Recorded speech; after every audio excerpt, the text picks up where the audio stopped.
মাননীয় স্পিকার, কেন যেন অপ্রিয় বিষয়গুলো আমার ভাগেই আসে। গতকাল টিআইবি একটি রিপোর্ট দিয়েছে, সেই রিপোর্টে বলা হচ্ছে সরকারের 100 দিনে 605টি খুন। আমি আশা করেছিলাম মাননীয় স্বরাষ্ট্রমন্ত্রী আজকে এখানে উপস্থিত থাকবেন, কিন্তু আমি সামনে তাকিয়ে দেখলাম মাননীয় স্বরাষ্ট্রমন্ত্রীর আসনটি খালি, অর্থাৎ তিনি উপস্থিত নাই। কি আর করা, তার অনুপস্থিতিতেই বলি। সরকারের প্রথম 100 দিনে দেশে হত্যা, অপহরণ সহ বিভিন্ন অপরাধে উদ্বেগজনক হারে ঘটেছে বলে দাবি করছে ট্রান্সপারেন্সি ইন্টারন্যাশনাল বাংলাদেশ।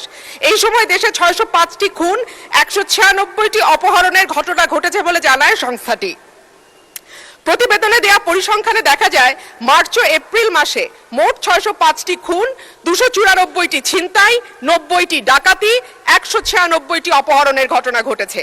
একই সময় পুলিশের উপর হামলার ঘটনা ঘটেছে 129টি, চুরির ঘটনা 2214টি। এছাড়া নারী ও শিশু নির্যাতনের ঘটনা ছিল 3496টি। আলোচিত সময় ধর্ষণের শিকার হয়েছে 78 থেকে 102 জন, গণধর্ষণের শিকার 30 থেকে 36 এবং ধর্ষণের শিকার শিশুর সংখ্যা 49 থেকে 71 জন। মাননীয় স্পিকার, আমাদের এই পরিসংখ্যানটি স্পষ্ট করে দেয় বাংলাদেশে গত 3 মাসে আইন শৃঙ্খলা পরিস্থিতির অবস্থা কি।